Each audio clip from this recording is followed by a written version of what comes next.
Yeah, I would like to greet you all in the name of our Lord and precious Savior Jesus Christ this morning. Yeah, fifa talo fats fo ile pa ia mal malu le tai au swafa manuia mal malo tatu ali o Yesu Kristo. Pa stai le tua. Thank God for His unfailing love to all of us through Jesus Christ. Finished and perfect work on the cross, so that while we're here this morning. Yeah, but for time the sunga papenga on all avanoa wa mai o te tula e twai yo to ruma le tai au ola fo se upu e fa la e au ma fa malo se au ya tato le kalesia ai mai se fo I fa na lai tile ia e mo na fai se tato fa tai tama fai se tato talo ia. Father, we thank you, Lord, this morning. Yes, all the glory, all the honor and the praises belongs to you. It's not for us, it's about you, Father. We thank you so much this morning. Thank you for waking us up in the breath of life to a new day. Another day that we can serve you. Another day that we walk in love and do something good for others, Father, for your glory, honor, and praises. Bless this morning. Help me to speak what you want me to speak, Father, so that it will give encouragement and strengthening us and comforting us, so that we continue to do what you have called us to do. Bless this pastors and bless the congregation with your blessing, the blessing that you have abundantly, exceedingly, and above all, in Jesus' precious holy name. Amen. Amen. Hallelujah. Praise God. Well, and this morning I was, because I was ready to preach the word, and I have a testimony. So it seems that the Lord waked me up in the morning and He took me to Revelation 12:11. Ya la kai au fo lele pe fasino mo el tamawa sa fasile tamapo la ko muso mo kinga ngalo se u fo lele mo tato kalesia le kai au ya ate wa vela u ile Revelation 12:11 fai mai we defeated the devil by the blood of the lamb and the words of their testimonies. E o fa pele oka so e pawa tele ala ia le moli mau awa stoton e tofu umo tato mo le moli mau le lei ma le lofa ma le fa mangalo se mea na fai le tua mo tato ke totas io ia no fa pelo le ia a tolu la le mea le mana o le tama e fai se moli mau fo lo la. It's not about me or about what I have done, but it's about the mercy, the love, and the forgiveness, and the faithfulness, and the grace of God in my life. Amen. Because God has a plan for every one of us.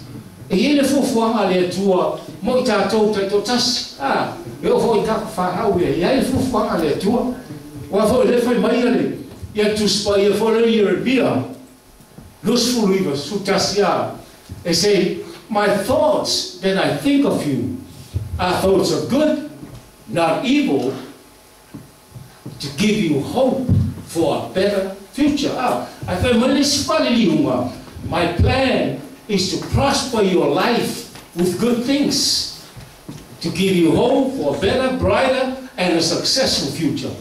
Oh no, we all manga, faile fatulanga ile tua, moi tatou tas. Fai mai foi Jeremia mua lima, fai mai, I knew you before you existed, before you were formed in the womb of your mother, before you were born, I sanctify you, set you apart.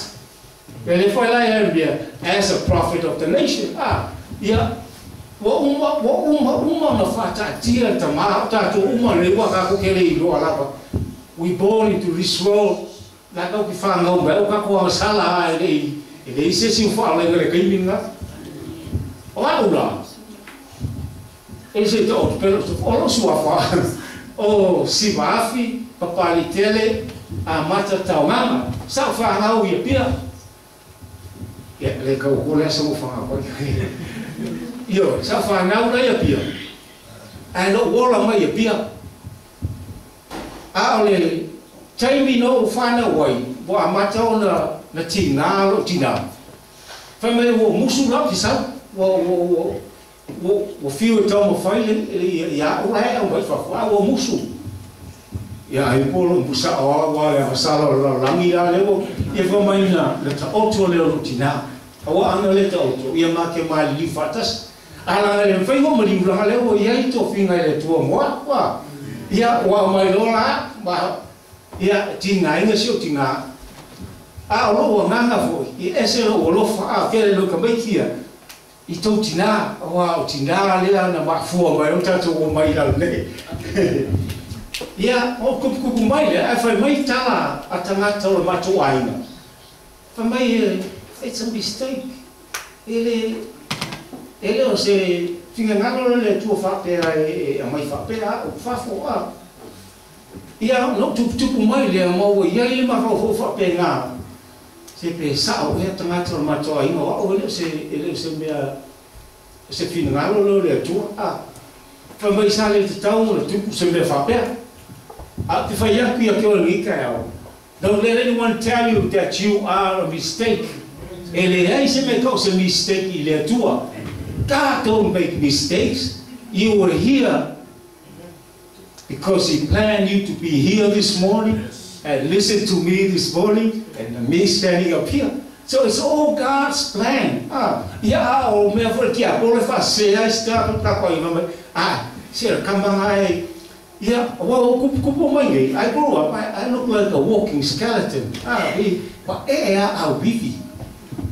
Ya ole ala fai mai la nga ese se me le ia fa au termina o mato ainga e lotu le e fa casa ole ala mo sai termina lo tina o to inga ke le vai o se lo io e mau tio ala le lotu alo le lotu ma le agua fa longo au kupu mai la pe fole le wa mata no ulangia o tangata o mato ainga awa e to fulu o uso mo tu fafi to lua la sa to o matu tu o muli ya la fa mai le pe se me e fo ina lo to mama lo tina a ke o tu mai le ale e se ke na ma fo ele ai se me it's nothing coincidence in God. Everything has been planned according to God's plan for your life.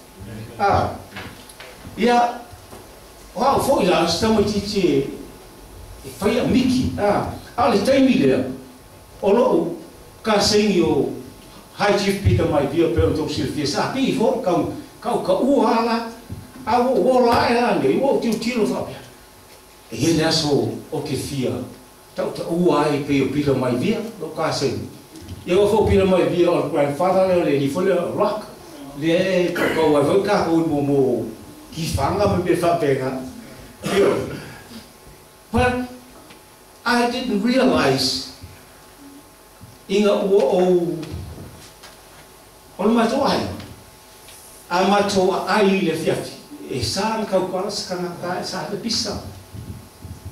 But o mitila le pe fo le o bubble inside me e te tau lava ona o tau tala I lo ta mama lo tina e tau ia I lo la miti le o fai mo lo o rama ia ai loa ai tarie ai o uso mo tu fa fili no tano ta o ila miti fo le lo fai e sau so ke ka ua ai pi inga tie le tupe ke mau mea fo ia tarie la ai se avoa la to ai falta ngata tiro mai e fa fema pi ngi au vivi ole mangatu le fa tamata ai ma tau le fo fe mai le fio ma le tu fa ma le tu me vale e wha mai me poto wa me vai vai e wha mai me malus e pela o na le o fa singo mo ele me na wa ke pa e au bi ia lo mo inga pole afe fiangi chance that I will be a wrestler ia pa lo mato me ai o tu lo lunga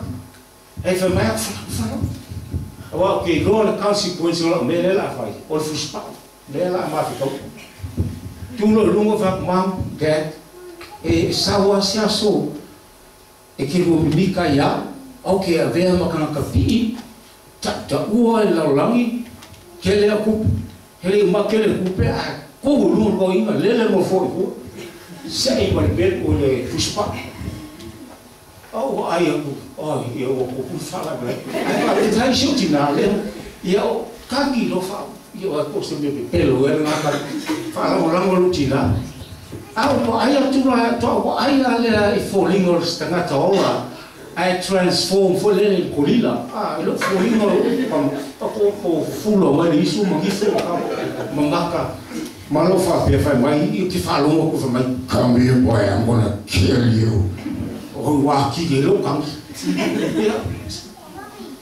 kasia ki lo mo tu di lo toma le unga va ku pe o e ma for mai for lingo lo toma ku la lo fu spa o lo so ai fa mai la le po lo tinaeta yes son you will be gonna famous one day ole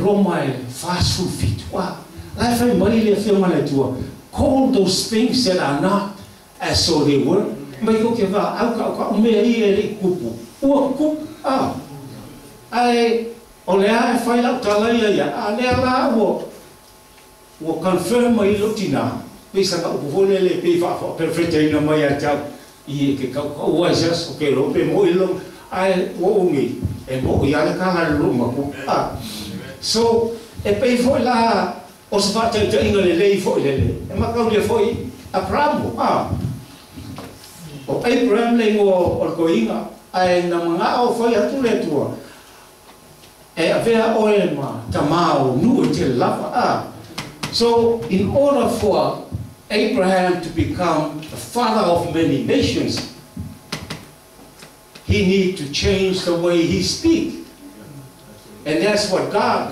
has already seen the blessing of Abraham many nations going to come out of him alela ele o lo como Abraham wa fa mai lo la le tua ia e ta lo Abraham tama ia como foi que mi foi le la o mai lo Abraham bele le fa to le tu ia au mai foi tama ta foi le mai ia tarofa morning Abraham said yeah good morning I'm a father of many nations he calls the things that are not so they are so como for la pe kukoya Sarah and Sarah say father of many nations honey your food is ready so they speak for in order for that to come to pass Abraham because that time they don't have no kids and they say father wa pe amole kai mi le ia kai pe fo le spa tata inga fo le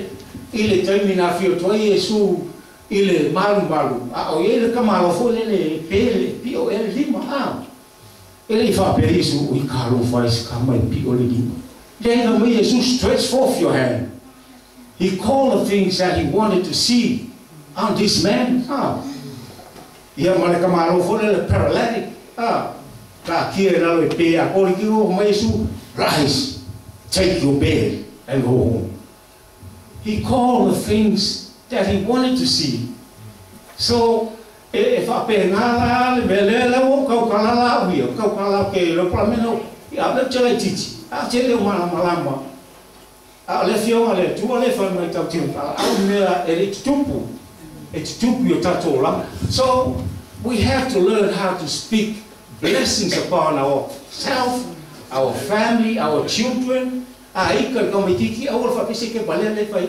eselo poto awa foi o pungai manifest yo lama ka ko fa na pe ka ko atonu fo telefone lo fa la be o yai fa nga o ngi pai kai ia wa fo ia so ia e o nga la ko ma ia fa mer ki nga se ke o nga fo to lo ko ma fo ia tu o fo ia la fo e ma ka kia le ma lo si o po e tu mai ia o lo ma sa mai titi ia nga le o nga fo ia ma la o ma la fo mai ia so ka ko la ngi ma ko le po le alo wita e lo wa tri po la fa ko e se lo poco vai se mese se ia pasa pe e se lo le i ngalo wi kala ka ko e ko le awala ngai ke lo pulanga e ko e o lo mai ai ka to fana ia o lo e tenu wa tau o lo le au o tu mai o ile o mo ko sama o mo to sama a tu lo le me lo wala o lo tama o mli a le me lo tu e se ma maftanga fa tama ile atali o na oso le lo wita la fa mama ka ke ave au le lo ya so uma sa uma ai la uma fa mai le tu e lo fa a fa la e ku lo fa la me mo pe to ele tali mai so tina a ole fatu le o te to nu a o titi ele ama o wita le ku ia o la wola mai foi le o ese o fa ya ku lo ki na ia ke le transilo la mai per mai lo fa le tua la o fa ia lo fa le ku le fa na pe pa o no le malama a o tele a le malama ia fa mai lo tina ia e tau no walu ile auma ia walu le auma primary school la ko ia o wi wa ele walu le auma ia Valley Agricultural College ile no wi le mo kwa au la ko fole au la pe o ki ele au e si le fia foi suma fa fena no wa sa o mai foi ile auma la auma tama kamalo lo e se sa wa ia kama ia e fai lava o mo polo e fasia o ia so mo ka o le lo le fia fasi sa fasia o foi na o te ai titia e fasi ma ele sa me fai no fai ia a miki la le o le arabo ke algo am tau avela miti foi ia so ile no nga o ko le ba ke le ba ai te di e ai mama o foi le du ia a le a oma me sui ai lo tamata wa veia uma ma tangata matua ile il fale nga foi ton alo tino la te la titi la ona a mai fo le ma fo le e so se mea la o ke manga o fai e tau no mo fai pe a fai wa o sawa ku i fa so o kamaia kai sola via se fu kai mi sola e fai ya ko a mai a o le ia wa fo le o le sa wa i o ngia o mai se le mea a pe o sa wala na wa nga fo ia cha wia mo sa a tonu sa unia fo i ele tua mo le ia ka vita fo ia o sa unia le ko ki nga lo ele le la fuma mo le ma mo singa lo fu pala ma ia a sa unia la ele tua e ave mo tu po slide e mo ka ki le tua ia ma nga lo ia o wi lo le ama o walu le fa pe la fa sa ma venga wa le o mo lo tu spasi ile a nga pe ia ai fa mai ia ro pa sa ile na venga le o fa ola mai sa wa lo kai mai po fa ka ko vi ma sa le va o me la o ke le fa lo fa si ia vele o fa pe ai fa nga ni po vi pa fa ile animal hospital ave o ka pe ia so ia ke o sky pe ia wan kai mai nga me mo kai o mo wala mal ke fole le o ke ale fa lo work out ia a o mo wala lo mo fa mo o ka pi o ka mo pa fa ia ke fole o tu pa ia o ka fie mo foi sa ta o ta mai ta ia ka ki foi ka lo pa fa ma se ka mo fa ia pe lo ka mai foi le ia va pe so ia io che poi io fa pe sini pe o lo sio la malva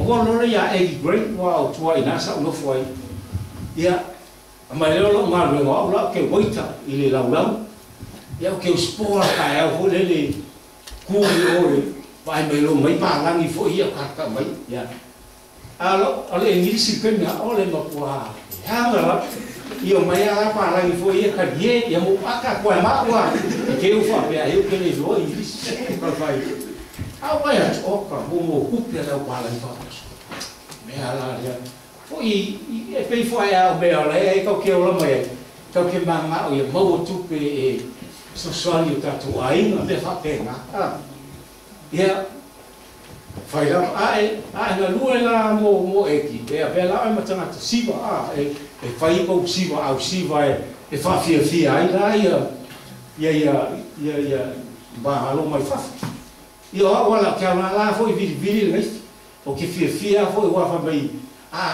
e siva la fio o le warrior se fa pe ai so la ke warrior fo ia o ke ala vili ngai si fo le ma ai ele se ia Jai no te mi wale sauna ma ko sivafi. Fai mai roia kai ka. Wa ri no siva. Ia o mala fa ko ele ai o que le losi se ki ala ko. O le no la polo fa tu polo fa pa vale. E mai sa o ni la siva ngai fa ki ai.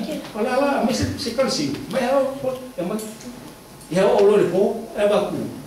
O le pensi i polisi ka faksona si la mi singi pensi o le pensi sa sao fa mai u se nga ma engia lu lo e o ya ka ba lo king pa lo ka nya fa o so e sa o le wole yo o so mo ko mo le ya mai lo ko se nga ma ko ko ale afi pa sa fo le mo le mu ma lo ngai fu lo sai to lo au mangongi la pe le papa ki o la yo mai anu le me pedia e papa le bil fore le wanga sawa velia fai ai lo fai una o ke ma kuala ka ma lo hole e ka vale lu mo la ya ia fai a waru loa a fa la vela esa sao tele a lu mai so pa pe e fa una la lu fa uma lu me ka le ia o sela na lo fifi o spaula lo sta vale lo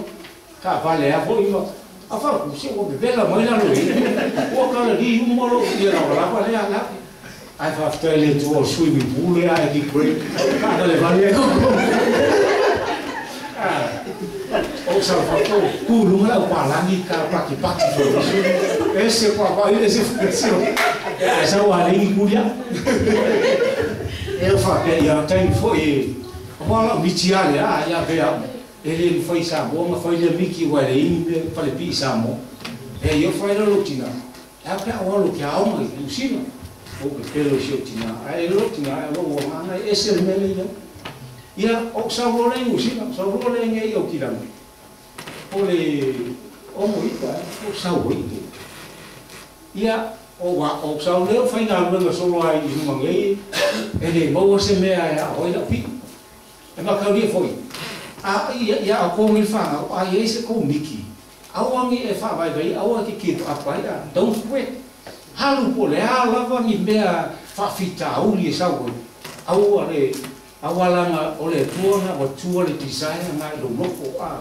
bea fa pe ke manga o wa faila wa o nga i a fa pe yo ki fi roia e ke roia pe manga o ke roia a fi fo mai e ke fo mai pe manga o fo mai awala e leo se mea o le tua tu va tu le nganga le lo loto e pesulo la wiki nga ia o ka lo leo fa lo ia le o lo i Wellington o Kamalo Steve ka o walu le lo o le lo o wa o mai la a torta sanga wa o la ia fiku lima la ia na fa mangia lo le o walu le o wo ko le mai ia ese foi le to ina lana fa pe o fietia la ia ke le fa ka ia le ku fa pe o ia wa la fa pe ia wa la le wa makonga o walu fai ia le o pi ia lo a mata ko le le wa na ka wi lo e ka ia walu yo ia sia a be ia sia ma a le mela tupu a o Singapore Fai mapi inga markanakani o Robert the Bruce fai Engeland. Ia wafua o ke o so solo ki vivi o ka anu mo mai o so mo ia. O wa e lo lungo le mai o so mo mo flying drop kick. Ka mo ko malo swipe fo le le wa. Era o pai la lo le. Ia o fibla ko ka ku ma pe ia o ko le muri fo le sa ma sa o pe o ba ka pungsa. Pungsa le. Ora falo fo I tamata ia sa fe e ma. Ia wa me se ko wa le ia ma se paska. Fa pero ai ke o e mai pe o ia ise no fo fo ele mala malama tele. Ele pungsa fo ia pe so fo ai ise e. O la titi la titi o tu lo tino ale la o ke la ki. Ai aku la yo matu. O ami fa pe o la me pe se o se meu se li o se mala malama o le a mai e o le ke fia I lo ko fa fe o ko sa fa mo le po sa le te ia muli lo pe o ke muli lo le ia wa kwa o mo le mala malama o la le mala malama ai fa mai le musuma trust me don't go to the light. Ya la ke kamo ya o fia sa fa fo mo le lo te ia ai ko sai mai fo trust me don't go to the light. Ke o ku ai ka pungi lo le mo I te me ai te mo kilo mai lungo lo tino la ke ka o ko la lo le fa ma ya la e fo ma ai ke fa ko fa lo mo le ko lo tino la lo fa mai ai ko sa lo nga fo le ia fa mai I ma le ko sa le io ai pe lua I ku la o ka fa ola mai ya o ya tonu amo walu le mel lai o ke la ko walu lo se o ala nga o le tuanga sala o la nga sa ia mele nga o ai nga o uma na fai fufu ma le tua mo lo la so mo ka alo ala o tupo I foi malisi mea o mea mo mai mea o tupe o ele nga o nga o I lo fa I tono lo nga pe foi le o le se mea no satisfaction foi le como o fa pele tonu o lo fa ni fo la o fa sa inga ma ingu ya ka le o foi le o nga o fa tumu la le nga o le nga o I le tono lo wa ia o fiu ia o fai o bea o maka fole le was a drug addict and alcoholic le ia le tu o ke ka alo o wala ko em fa solo ko le lungai Hawaii o la ku Hawaii o ka alo ai io o le tau sanga vanu dima Hawaii sa ma pi mare samping lo lan ma pi lai fa fo le aloha state in foden ye fa su wa fe kana ka mai usa ole ola michi le pe ole pale la le o ta alo ile ta mal tangata mo nunga le ile me ole ile o ya Ric Flair nature boy Ric Flair asanyo ia pe fo le me fo fa pe o ka o lo mo kum se mo ka po kilo le la se si me fo le se si e au si ke mi la le o fa le ton lo la o mar ka lo ke le me bo mai la o kon kala ke mai WWF lima milhão na fa mo fo ma o was one ia mai kupe fa pe o me ia na la yo strive lo la ia kupe ia fisosani ilo ai ia o ngalo umare ai mai samo o nusila sa ia ilo to ruma la fana tia sa ia wan yo o wan wa le bele o talo ia o mawala le me fo le pe o lai e ka ki o lai but I was a walking dead man.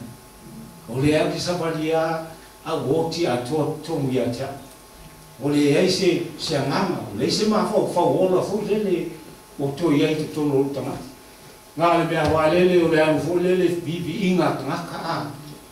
Ia, ma, ia kawa ngā a o langa wa lonely, ia, I have a lonely life. Ki ngā le fia se lau ka makai. Ia, ai o loka ngaka o wha makai ka dressing room. Ia, su e mai fuala au. Ia, ia, mai le o ken kipi. Big, ia, mai le wham whisky in. Ua makua, e hanga ati o lama o pau ia. Ai sia, wala ngā ole o tue ele a ngā ole atua. Ele I whaala inga lo o langa ele a kaimi. So, wahadu wala I mea ki Apollo. Wha mimika o ki Apollo I mea I o wa mai ia kia. Nau, ta alo ale I le WWF. O la mea lo, o la mea o Paralyze. Iau, kolu masinga. Pa mai rafo ma e siri pia kuua e koe e ke cripple ai apa. Ai o risi koe whamungi a ngā maua ele o apa noa fo lele I mo meo movies. Me ia whai e ki wha. O pari kādi le li lea mo ia Burt Reynolds. Le si movie star ngā sa iai. Io, wha meo kia laku. Ia, o laku la o wawa ai iai. Ia mwhamairo lea o kia laku ho lele whainga o parts fo I le movie. Ia o parts la ngā mo I parts fo I o le au mafia, I o kamaneanga a Valiant. Ke alua mamu drugs fo I a whapea, so ke fia ke le pasi, o ngā pasa I e fita I, o ngā mele o ilo ora. Ia, whai mele skamaro, ke ngofo ke alu pe le workshop, fo I lele e awa awa. A o le mela, o mga alola ke gangster. O ngofo le o to lua o le Ikaria I Amerika. Ia o long kamala e o le mafia, o kātu o le bosses of it. Io, o wha persone, si o le lai whara lea lea, e fe kau e ma mentality fo lea o kaika, whamea ka ngā malarangi wale ka ke malosi a. Tafu e leisisi ka ke whewhea. Io, ia, mo whai ngā ruenga rolea, i le afo, i le mafia. Ai no la kai, ese le enforcer.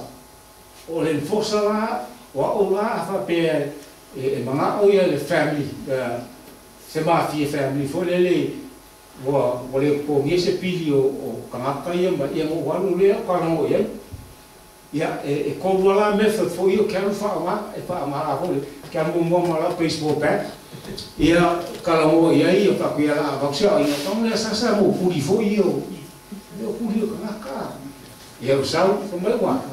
Mai le la kom ya ki ko mai le kom ya ya walu me fo ia o ki la au le ki o la au yo ke ra o ki mai se me o le lima o le vai ka mai ba na mai le ka mai ya i oi la fa la ma ba ia a fo no fa te mi o lo ko yo pero o le malo o le ise o la kom ya ka fa fo ina o ka ba dia o boti io o le ai le ko o lama au koe mafau fo I kai mi foi mo walo ia kumo le walo le I falsa fo au musalemi ia ia walo le ma karo fo le ia wa kile ia fa le ko nga o walo I Taiwan o walo le pe fo le pula kama pupa o le ia karo ia e wa kile le ai boita o le fia le to ia ta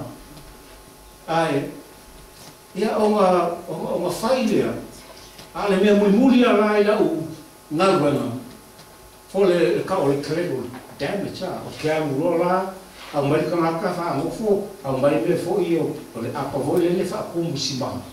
Se maho le maroro, kang le a me le wha, a me kongi I le sami. Ia moko ane I lalo ia e le fiwane o le sue le koe mau. Io, ai le ma se la longa fo le o se fa pe creo que ese se era mea la faite le ele se la longa fa pe la io lo fa pe ale oi ka fiola ok lo e esse cambio che fa lo ia o le ko fefe fo lo tia o como fai fo le suicide alo ka vale fa ku le o ma ko como o le hai boi fo le fe pasia e a mo ta wala o kaulo ia ale asa ka vale so anga o pe a e ku male le sole o fa se sero ki kilo ko sa ole la o mai a trucks mo fa ala ma la pui a o le tua e ai le plana le tua mo pa ia a voi lava fai lava ole ivo fitu o se tau sama sili leo o le kausanga la leo sa ia o le o makipi fo le inkia no ia te tanka e sa wala se kama fo le kalo mai la ka foi la o ka fo le kosti ai fa mai ia Jesus sai alo va oi mai o le kaiminga o ka kaia fo le Spanish e mai ia sa parlai o drugs ai mo fo ia Jesus isi o ri o fa koi ki see Jesus fa mai no Jesus died on the cross o mai o Yesu le na mo le lunga sa tau mo o sala mo sa fa ia se ro o pia Jesus na le fa kaia ka mai Jesus o mai la o ke ia ka wa nga o ia le o tangata mai sabulo fa pe ye ko isero o foi le o ka ka lo se o ka para ai o ka ko se le hypocrites la ko ka ma la ko ye le o judging tanga to lo pa afema sa kasia pa ki o ke mao sabulo le mao le lo pa pe ala sa vale mea o mo fo jalo o moelo ala fai le worship ale fa pe atangata male kalsia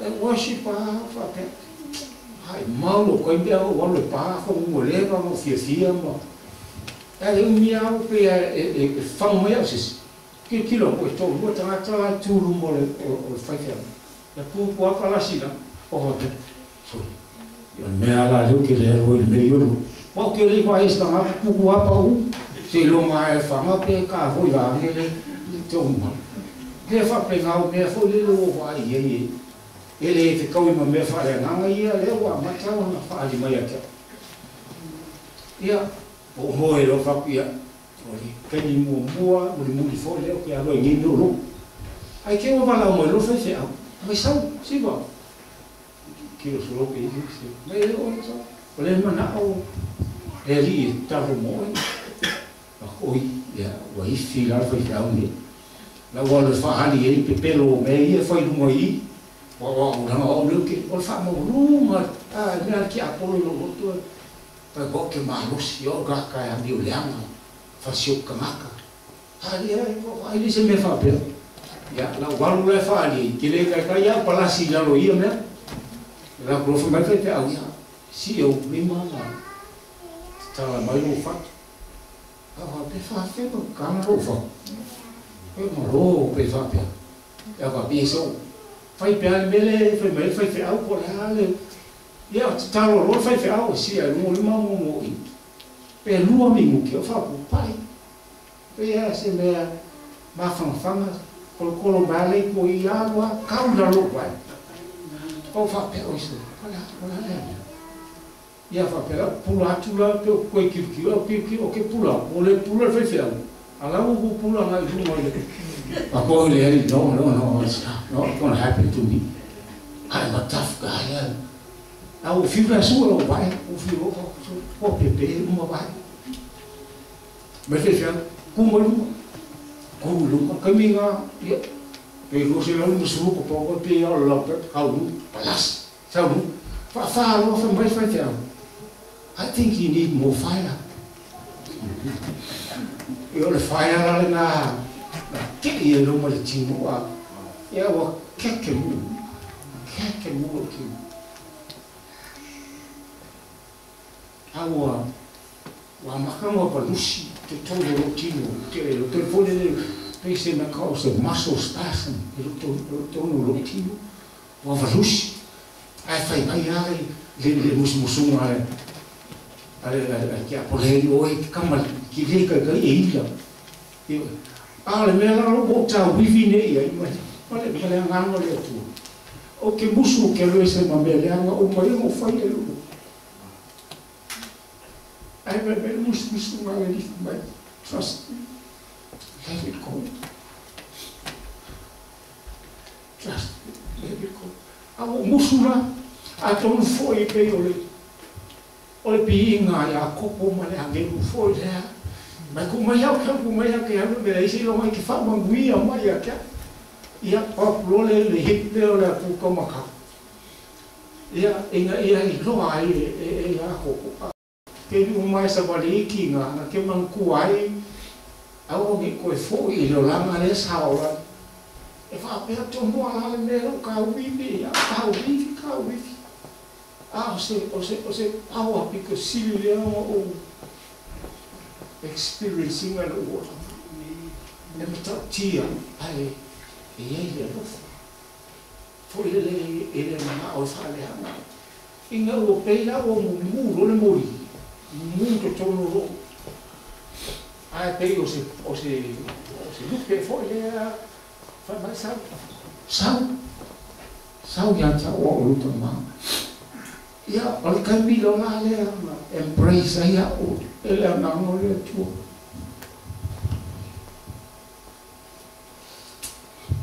Inga ua mwhai lea mō kaukala, ko whea ku Lord. Save me, please.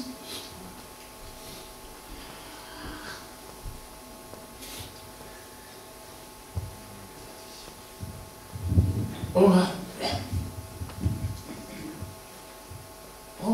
wanu lo le i whare, o mawhauwhau. Whakoa, boa leo le mele mō susu e mō waluai, whaila au whasai, ingu awa, whaika angai po whinge, whakoa maua i le whatutumunga la le mō susu e a lolo.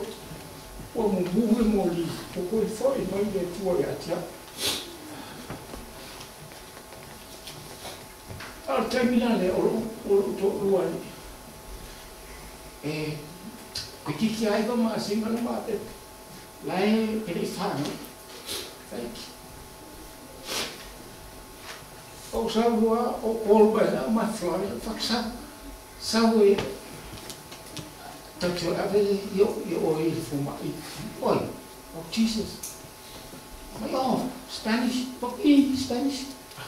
E wa fo manga o fo mai e a porta ka mai ki wa a fa ngau e handicap pa o mo le tele mo fo ala au mo meu o ki fa ai mo e jo ko lua mo me fa pe nga ala e ma sa lo le o le sa fa mai e ila se fa be na ka ka le fa ma ai ni lo o finge le fa lenga o le lo mo le ave foi fiao i le lut Wa fo o kari kongu na mana o le tua.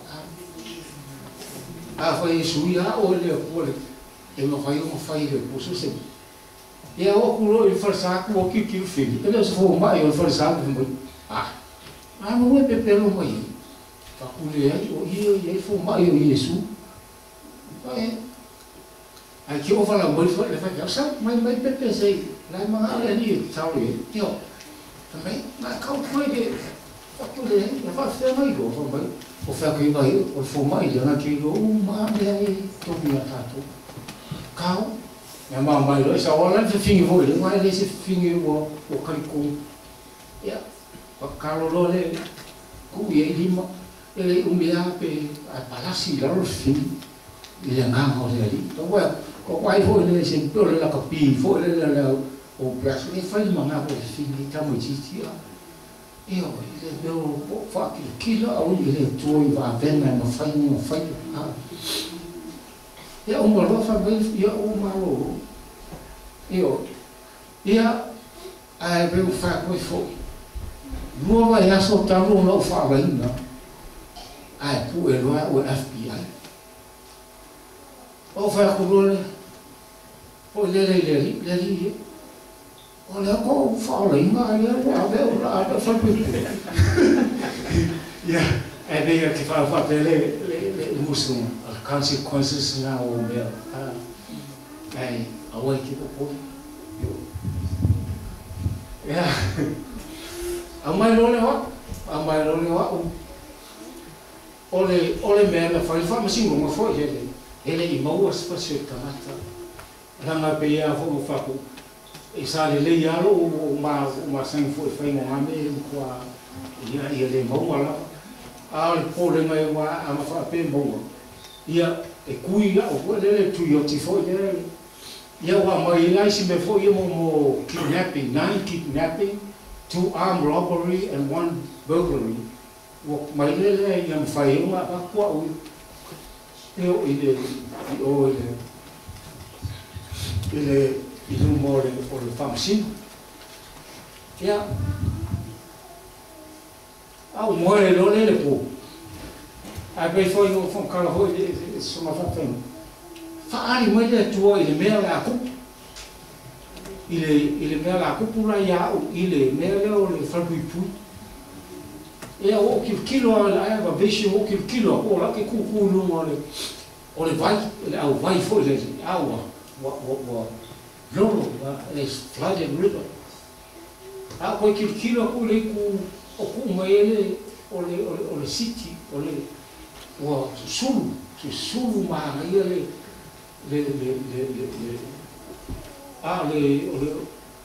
o le city ke lo ino wa sa ele wa mo pi o ro ka o Jerusalem mo isi mu ya so I o ngai Palestina o fiaru ngena ia I mo ba ku mala malama ma le ia mai ai le foi na o le cafe o rolo le vai o fa pena ia o solo I o le vai ia tu no te fe a tu I fa pe ia o kamolo mai na au vo le fasila o sa ke ku la lo o solo le vai ia te ngama pa ia o vai le vai dai mo se vai o koi o ku le o matutu le au kilo fa pe o mai le mea ko saule le povi ruli ai la we mai tamata I la lo o vai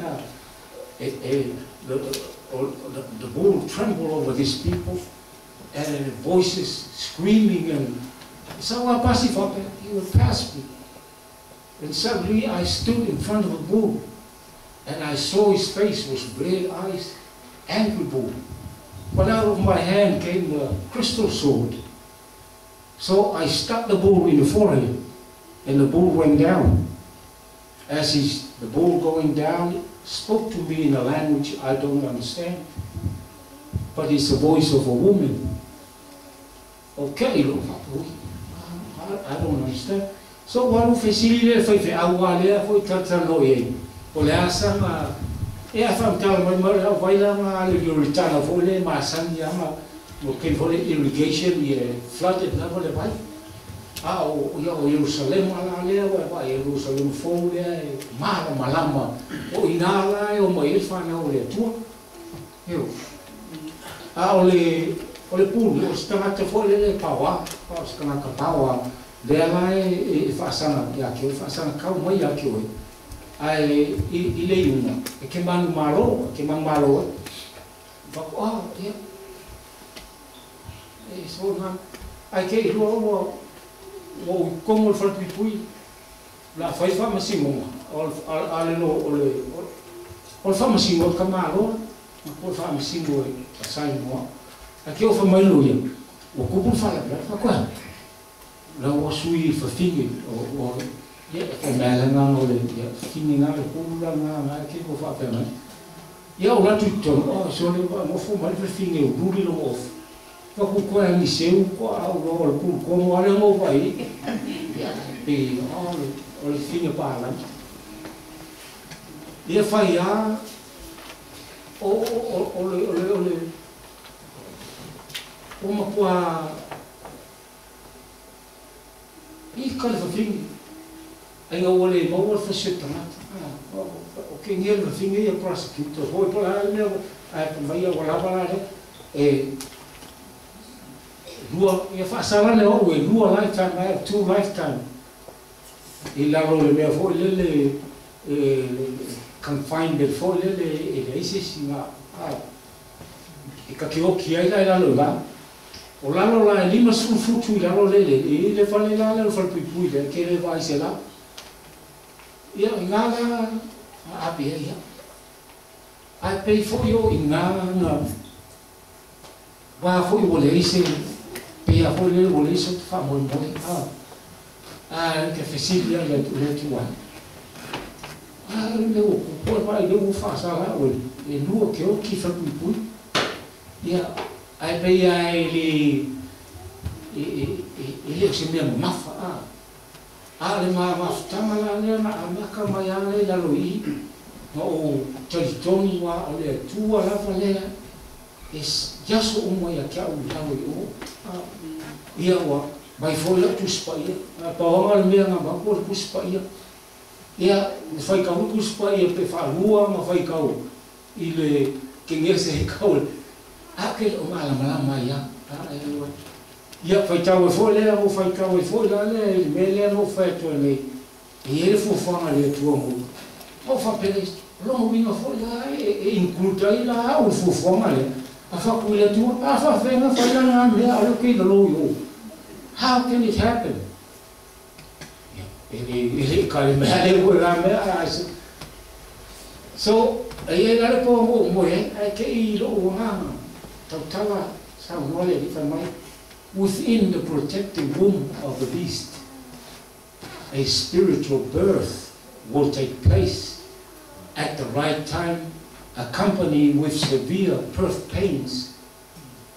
A new man is born into the world where he is divinely protected, fed, nurtured, sanctified, and made holy for the Master's use. Ya, kile mala fo ya nga bena, ke kusi afo le la no. Ile winga le ai fa perlo o le kalila le tua ile me no fesilie. E fa fai mai foi o fuanga okay. Ale e fa puia fa femo ko ile pe fo le ko ka o se lo fa tu ke lo se ko fa fo male manga o le mamu lo ke ya. Ya ali mata usama. Amaya uluma, io kai mai le wa uluma. O ferro wa io kilo le la, o so.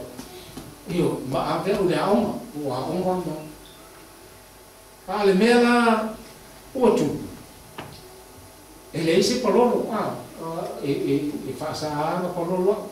Io na mai uluma ale o ia a ke funa le io o ngalu ero I fa pui o ave ma saptiken ile fai fe au fal pui io ya tilo fo I fal pui como kamaka fasio tanga se me pico sili le fo le o mana longa lo tino ko pa ai kamaka fasio kamaka o ko lunga o si sili la ko lima ka misi akuli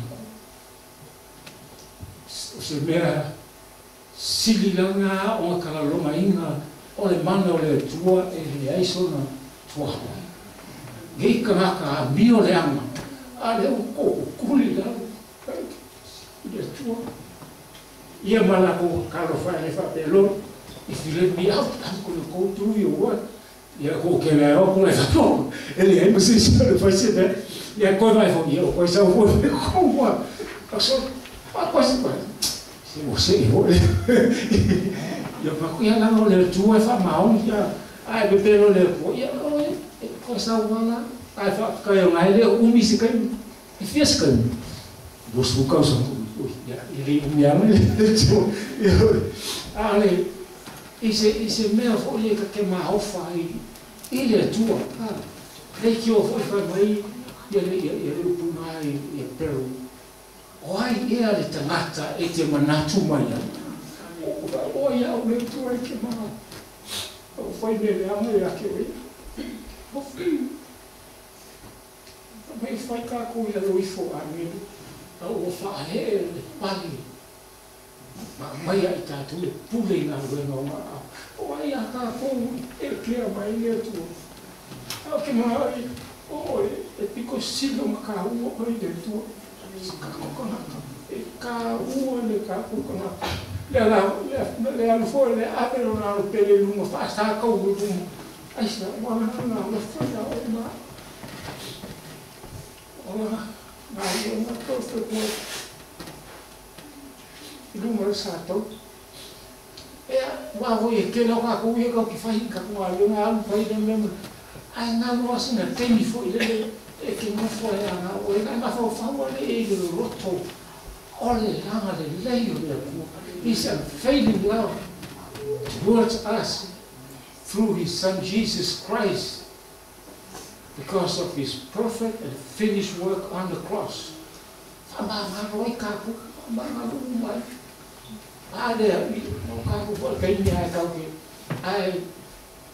Porque cada foi e aí assim o que se também tem pedido mas não que foi tem foi a malua volta mal se fia é tão louco mas que se fala um mais pe foca com fala sabe a não só que se me mal que já tem como mas não louco não sabe e fala que não mal é a tem que calo foi é cari mais é tu é a não se vai só querer calo lá mas agora que se refia meio como ya e ma tua ka kala mo a pela mo ele tu e aí o que se refia uma me aí esse me se ele final o tu mo tu e peio oi ma ele tu e mo qua ngao ka ko wa ele proof ele ha também Rofa mai le tua i le lami ui au mai ilo nā o pele tō tasi. Nei a le whanu se tasi whatu toi a te. A ia mogo i e roa whau. Tiki ngaro ngaro le kua. I mogo ka kola na mea lofo le whau kaka. So, o anu nei lai ko kongo le. A le keimi la lea. Mo kawo ilo le i le salamu. Iwa school, kasi school ima au kamale pusi laro au tutori wale. If I might salam, he shall call upon me, and I will answer him. I will be with him in trouble. I will deliver him and honor him with a long life. I will sanctify him or satisfy him and show him my salvation. Wow, oh, mula mala lea e tala no le salamo ia o ki a pomo ngi kongo le o le lotu o le mako loku le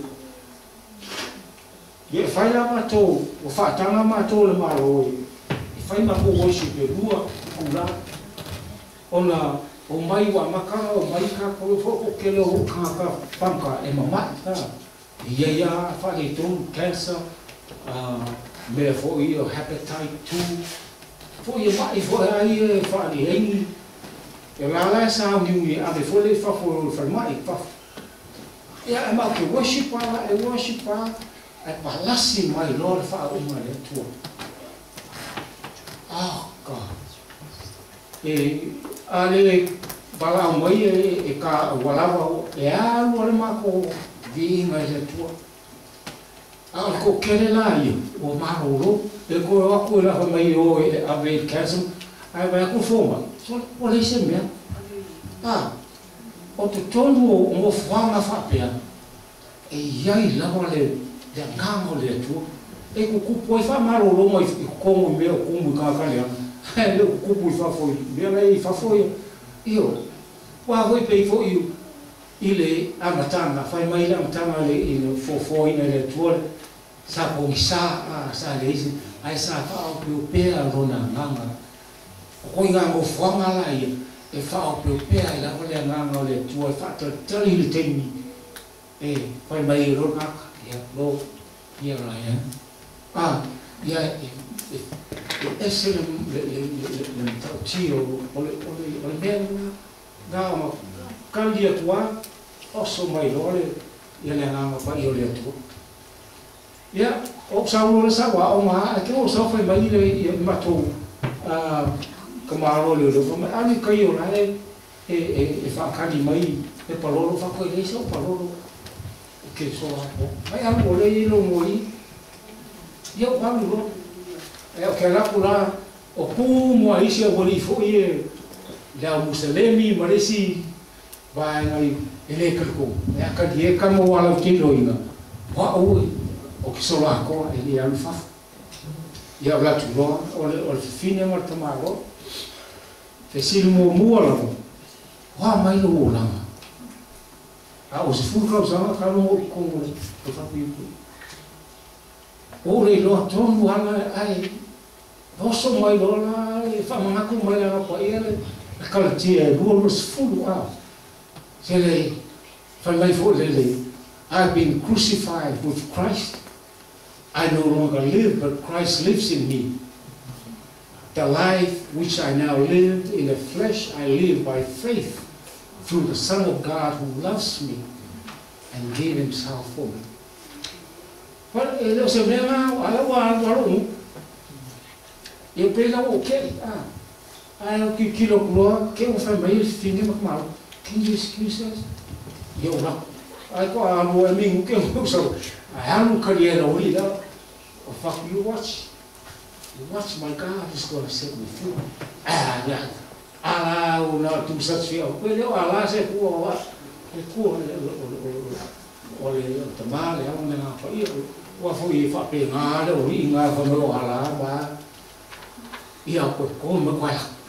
You're not going to roll it, my daughter, keep kilo for you, you're lying.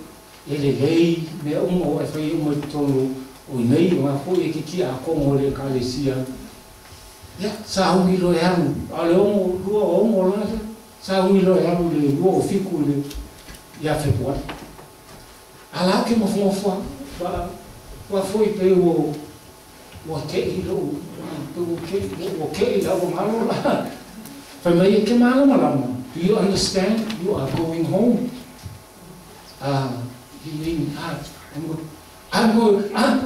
Oh, glory to God. Okay. Oh, God.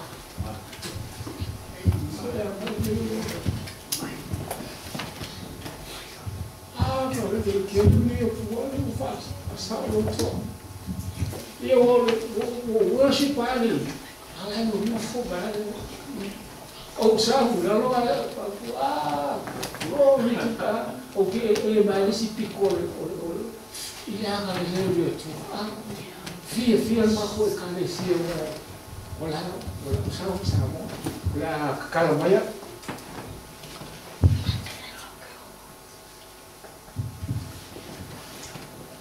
Ia ole o sia uma kai fo le dia ma my friends, no matter what consequences you're facing right now, because of our wrong choices we have made in the past, rest in His peace and love. There is nothing that is too insignificant for God to handle, because He is your mighty God, your heavenly Father, who loves you and cares for you. So don't be conscious where you fail, but be conscious where you and who you are in Christ Jesus. After 10 years, the belly of the beast, God restored my life and set me free. Ang ko'y mga kuha fo ole Lucas 5. Ile tama fa mai mo. Ale mea mātongo fie, awa fo o le kala ia whamei o aru lava, whamai mau, umba enga o le ei si kupe, le ei i wo, ia o langa riso langa maua o pua, a fo ia mea ai anu, ai mea ai pua. A ina ua toe fuata ina rona mawhau whamai, e le kele ea me le whale ruta maha, mea umba iana. That was a turning point. A turning point o kako ora. Awa kako ia ia mea tutu. Ia foi ia wa fo o ki apolo le maloro attack maya attack. Ia fa fita uri umanga kauke. Fa fe ngai ia so uma ai kako ma kua who we are in Christ Jesus. Ele ai lava se mea ele mo faiuna. Ia o Saulo la fa mai koe foi mai ro kama fa mai. Okay, fai long kama. Ale o le whai pula e rose fulu, whai mai ina o ai aku le koi inga o fotua e mai lona atali i le mamao le mea. Whai mai ngā kamoe e le pēnga sa le wali. Ala ka atu spei whai mai o koi inga. O koi inga pe sa le wali le mu. A whai mai le ai ngā ta moe palasi kisi i lona kani. Whai mai i le au aunga. Au mai le o futala loa. Au mai se vai, au mai le mama o sota inga. Fasi le povi poa. Au a o watari sa le loa o toi maua. O le sa oti o toi ola mai. O le fina ngalo la leo le tua. Mo ka ko uma. E dofo mai le te mai nga. Kilo mai pe fate. Ma fe e koe sa uisi o wakari. Kao fai. O a fe e koe sa uisi o a thiki. Kao fai. Alo na hakawa la dia. Wa le ke mi aka koe foi mai e. Ia fai mai ina. Fasile. Ai. Lai fai le fie lu mai o. O le fa tanga ko la lea.